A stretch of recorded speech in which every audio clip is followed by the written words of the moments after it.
All right, welcome to Bet the Edge. Happy Monday, everyone. I'm Jay Croucher here with the whale capper, Mr. Drew Dinsick, riding high off another couple of NFL victories. We're 7 of 8, 7 wins in our past 8 best bets. So make sure you tune in to those Friday shows. Looking forward to our next winner, which will surely include the Seattle Seahawks again. Yeah.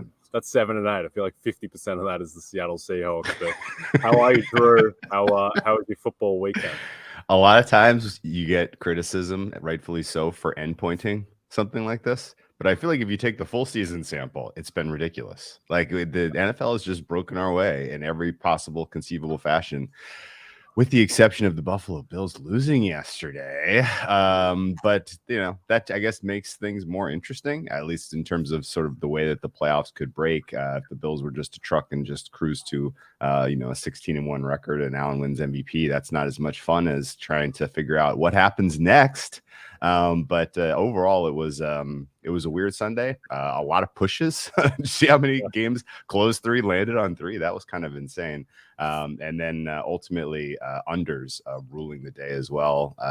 In general, I feel like the NFL regular season tries to they try to cater to the fantasy player, and that's not going well for them this year.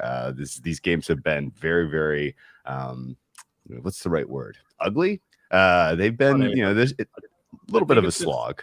It's because of like we talk about each week, it's because of the too high safety thing. Like there's just no deep passes anymore because everyone is covering that up. And so now it's a running game. Now it's a league that's getting more and more defined by Ken Walker and Damian Pierce and, and Derrick Henry. And so, there are uglier games, but a good weekend overall. We're going to talk Bills. We're going to talk about those Bills. We're going to talk about the Bears as well before we get into Monday Night Football, and then talk about the association. But where are you right now with the Bills, who look like a complete juggernaut, 10.5-point favorites against the Jets? Market still clearly believes in them, making them 7.5-point favorites home to the Vikings. So where are you at with Buffalo?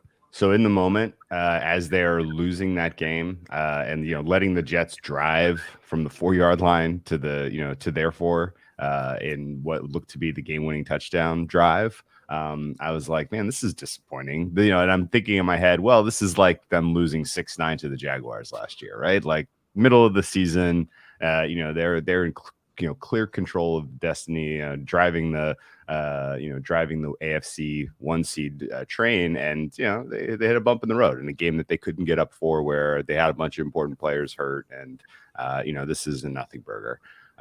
Even when they got the ball back after holding the Jets to a field goal, I kind of assumed they would just drive the field and win with the touchdown. They got 2 minutes left. But then, it was not to be. And I kind of shrugged it off like, big deal. Like they'll bounce back. This isn't anything to really react at. A good job by the Jets, I guess, for giving an A+ effort, because there wasn't a lot to say they should have been really winning that game from their quality of performance. But then you see some of the clips and you hear some of the buzz and some of the concern murmuring about Josh Allen's elbow injury.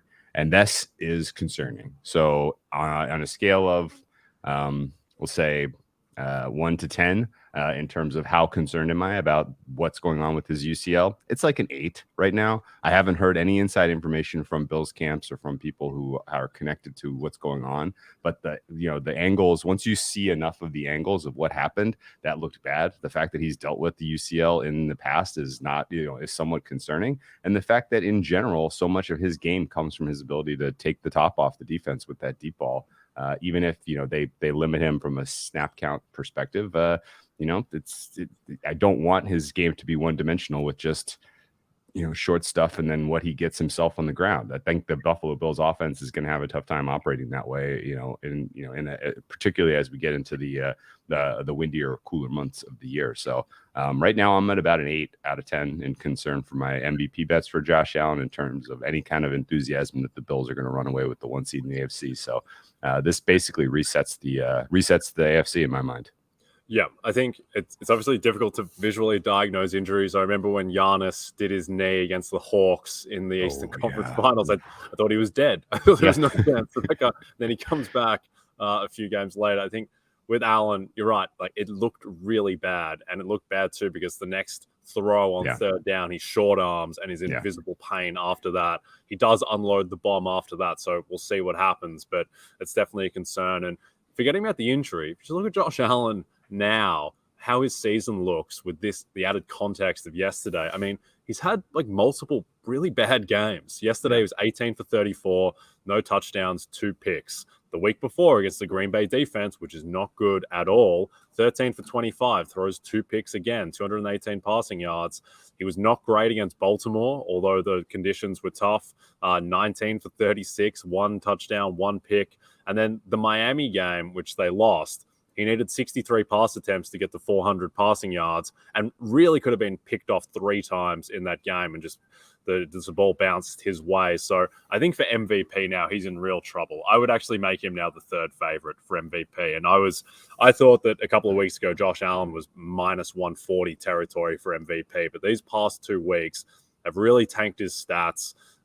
We have a note here from our man Johnny V that only 2 players have won MVP throwing more than 13 picks in a season, which was Peyton in 2009 and Kurt Warner in 2001. And this award is so much about touchdowns to interception ratio. That's a huge element of this award is efficiency.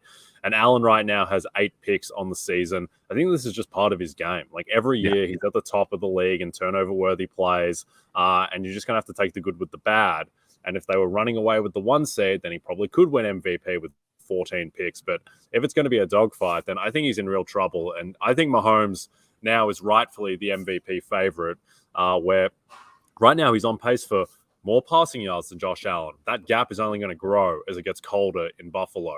He's on pace for more passing touchdowns, fewer interceptions. I think the perception is as well that Mahomes has less weapons. So I would make Mahomes rightfully the favorite.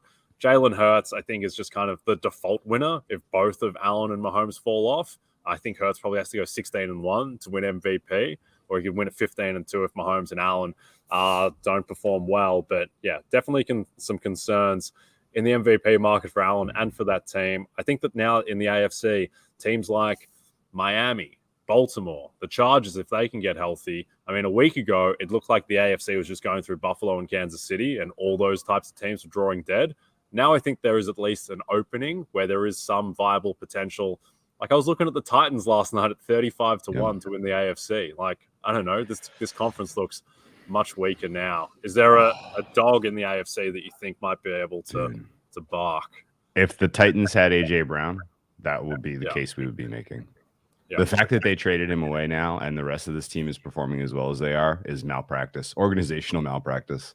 I mean, they did this to themselves. They elected to take their medicine with the Ryan Tannehill contract this year. I thought it was a good decision in the offseason, but now considering the fact that there really are no good teams in the NFL and the AFC is actually kind of open, it's worth a little bit of scrutiny. I agree 100% with your breakdown. Mahomes ought to be the favorite, but again, like was anything that you saw with the Kansas City Chiefs last night confirming at all that this team is going to be? They were 13-point favorites against a quarterback that couldn't or wasn't willing to, or couldn't find an open receiver downfield all night. Like that was, they eke out a 3-point overtime win thanks to getting 3 or 4. I lost count. 4 tries at the 2-point conversion to tie it at 17-17. Peak Mike Vrabel there, just being it doesn't matter, just commit pass interference until they don't call it. They're doing it all game. I mean, I came out of that game with so much more respect for the Titans and Vrabel, the fact that they were in that. And in terms of confirming things about Kansas City, I mean, it confirms that Patrick Mahomes is probably the best quarterback in the NFL because he was absolutely out of his mind, even though he didn't have the efficiency. But just what he was doing with his legs on that last drive was MVP stuff. All right, let's jump to another guy who did a lot of stuff with his legs yesterday in Justin Fields, who now is part of the surprisingly, shockingly fun Chicago Bears, who I think are going to be an overs darling the rest of the way, where that defense seems like now it can't stop anyone after kind of flirting with competence for a while. And now Fields with Darnell Mooney showing signs of life, with Chase Claypool, with a pretty good running back duo in David Montgomery and Khalil Herbert. And more importantly, Justin Fields out there looking like one of the better quarterbacks in the NFL after week 2 like he was just going to get benched. I mean, what are you expecting from the Bears the rest of the way? I think you characterized it correctly. This is now an overs darling team, and it's because the offense is competent. It is.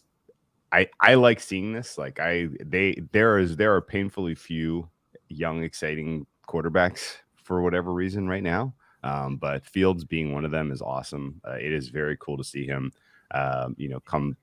coming to the table and bringing this type of development, and that the Bears investing a little bit in terms of the wide receiver to give him a chance is pretty exciting. And I think, I had this as the 29th ranked offense after the first 4 weeks of the season, and I am currently ranking them 12th. That is an enormous leap. And it's entirely based on Fields. And, some of this is because of our own thesis, which is the way that the NFL is moving in terms of, the type of player you are as at the quarterback position, and, the way that you can make, make hay in today's NFL. It plays directly into the strengths of Fields. And so, yes, if he's utilizing Cole Kmet more, if Mooney is facing, a little bit less coverage because Claypool is out there running routes, if he develops any chemistry with Claypool, like, this is a team that can go out and score 30 on any day because of what Fields can do with his legs. It's exciting to watch. I hope he continues to grow and, becomes sort of the high upside that we see out of him right now. But, I think Bears fans have to be pretty excited about where they are, considering what we thought of them coming into the season.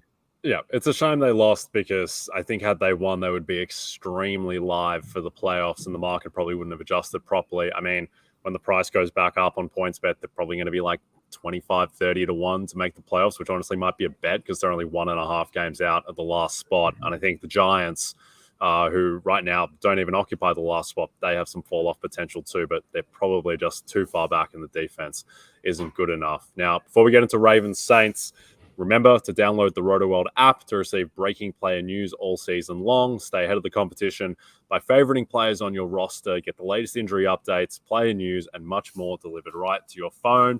It's available in the App Store today. All right, Ravens-Saints. Ravens are 2-point favorites at New Orleans. The total is 46. No Mark Andrews in this game. No Rashad Bateman. Obviously, the Saints are still struggling with injuries, particularly to Marshawn Lattimore. This total has been falling. What do you like in this game, Drew? I played a little bit of under last week at 47.5. I think 46.5 is fair. So you're basically staring at the correct price right now. Couple places down to 46. If this continues to trend down, I might try to shoot for a middle on 47. We'll see. Realistically, the notes that you mentioned about who's available for the offense and the Baltimore Ravens are concerning, because Mark Andrews matters. I know that likely might be, as our friend Daigle mentioned on Friday, might be the best backup tight end in the NFL, and certainly it plays a position that he needs to have an immediate impact on this game because of the way that Lamar Jackson plays quarterback. So definitely we'll be kind of circling Likely's impact and seeing what we can find from him in terms of production numbers from a player props to the over standpoint. I would expect a completely distributed load in the backfield in terms of running back looks here. So there's no one that's really going to benefit if they tack into a heavy running game. I think realistically, the Saints are live to get a win here. The Saints, as you mentioned last week on Monday, you were thinking that this is a team that is still very much live for an NFC South title.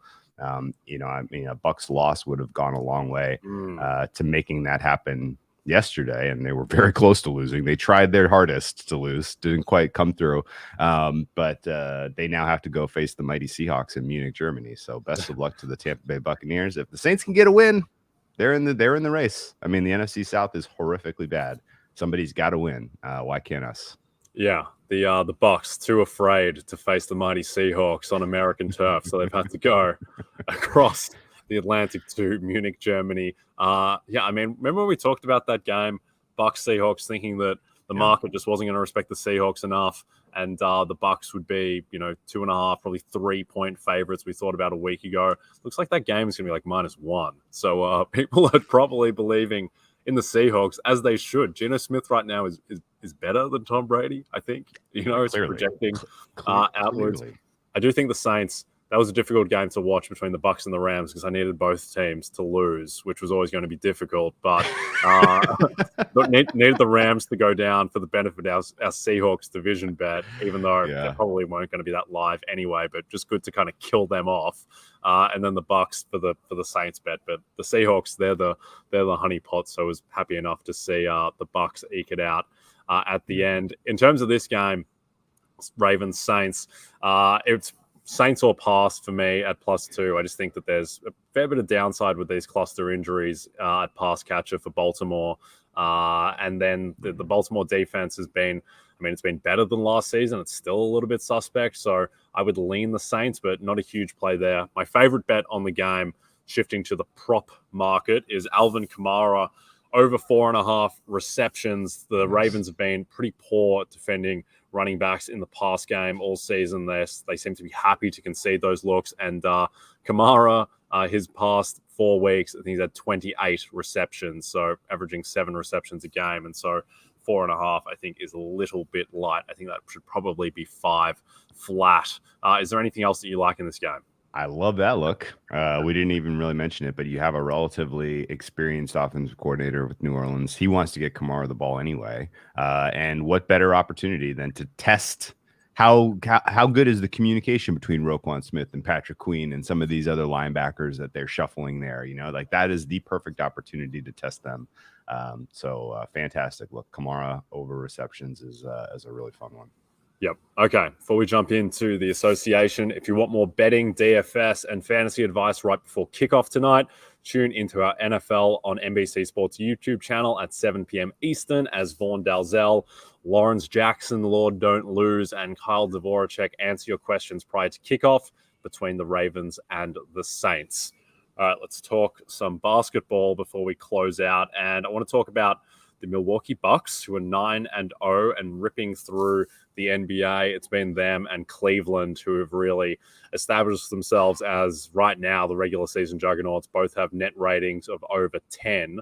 The Bucks are 3-point favorites at the Hawks. Some doubt around Giannis, though. Expect that he will play, and it was just a maintenance day against the lowly, albeit frisky, Oklahoma City Thunder. The total is 226. What do you like in this game? So I'm going to take a shot here and back the dogs at home. There are still a lot of questions about how good Atlanta really is. Trae Young being questionable is a little concerning. I would like him to be fully fit. But Milwaukee is in a tough spot. They have had to travel a ton. They have had to get it done in some very, very difficult, disadvantaged spots.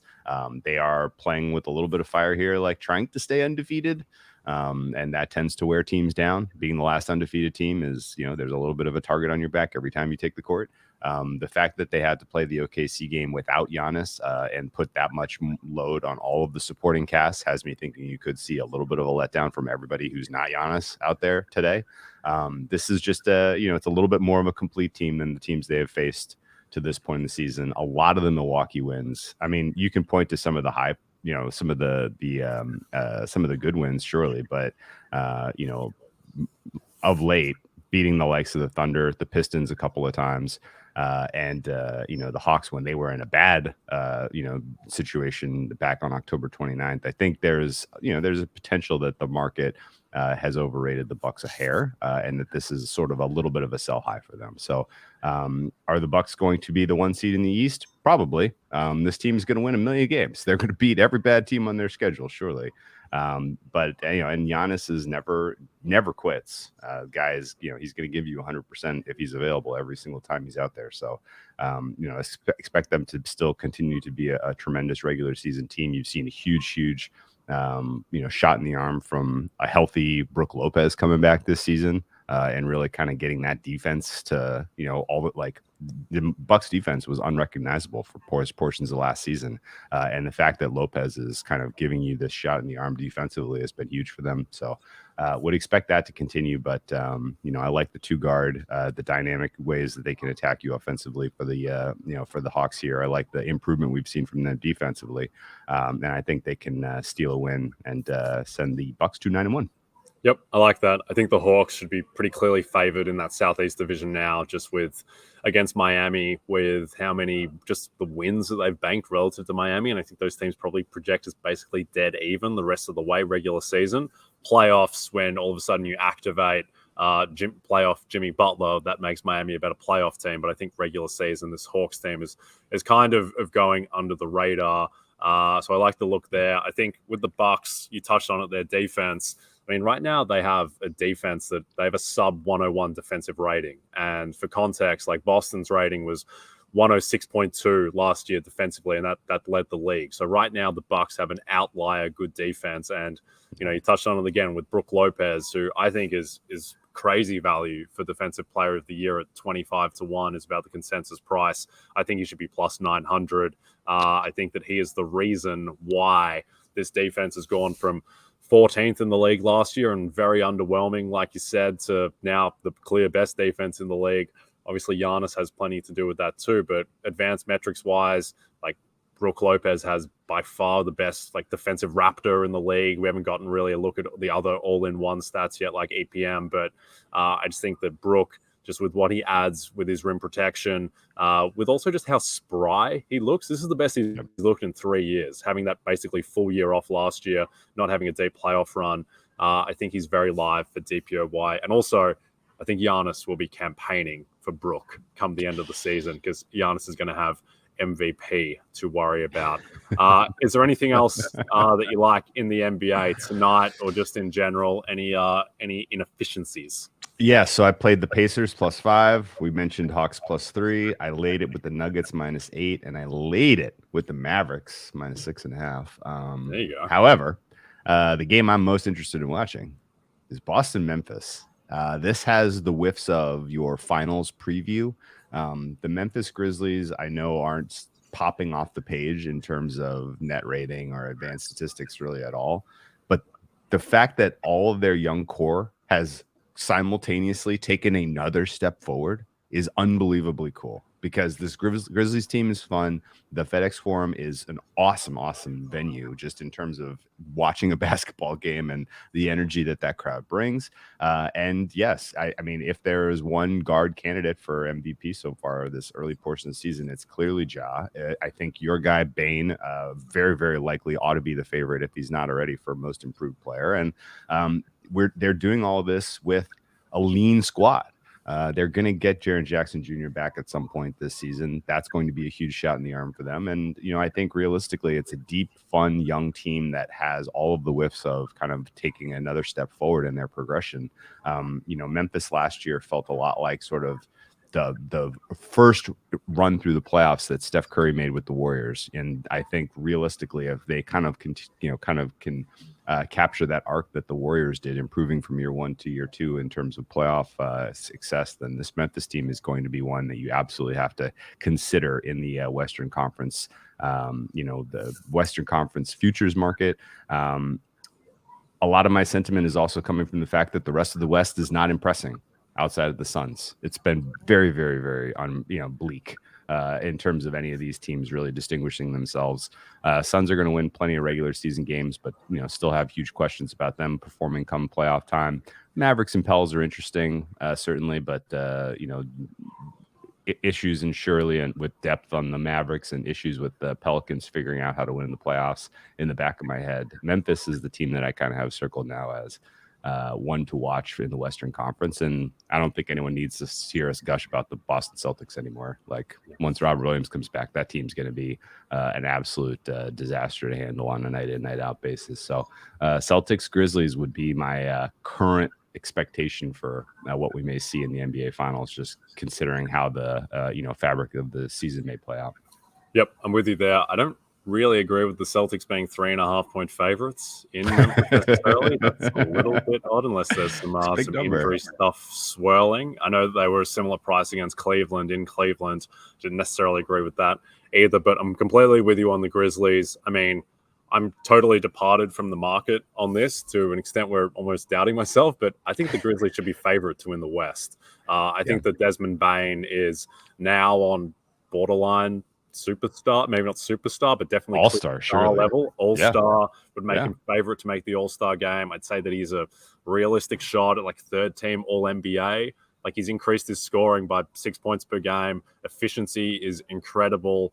Defense is incredible. He's doubled his assists, his playmaking. Like he is legitimate. And so that team might have, you know, an MVP candidate for first team All-NBA guy in Ja Morant, and then two guys in Bane and Jaren Jackson who are also All-NBA caliber, and then great depth, great coaching. I don't understand that. The only reason why I haven't completely piled in on the Grizzlies is that the specter of Kevin Durant looms over the entire NBA. I do not think he is going to end the season on the Brooklyn Nets, and there are a lot of teams, I think, that are candidates to get Kevin Durant. Maybe first primarily is the Phoenix Suns, who could trade DeAndre Ayton for Durant after, I think, January 15th.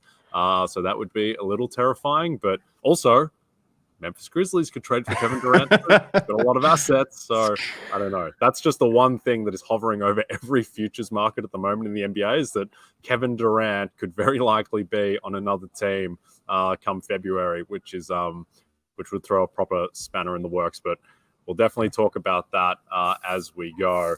But for now, we'll wrap up. So don't forget to check out NBCSportsEdge.com for more information to help you with your wagers. Thanks for those watching on the NBC Sports YouTube channel. And if you're listening to us in podcast form, don't forget to subscribe and rate us. From Jay Croucher and Drew Dinsick, we'll see you tomorrow.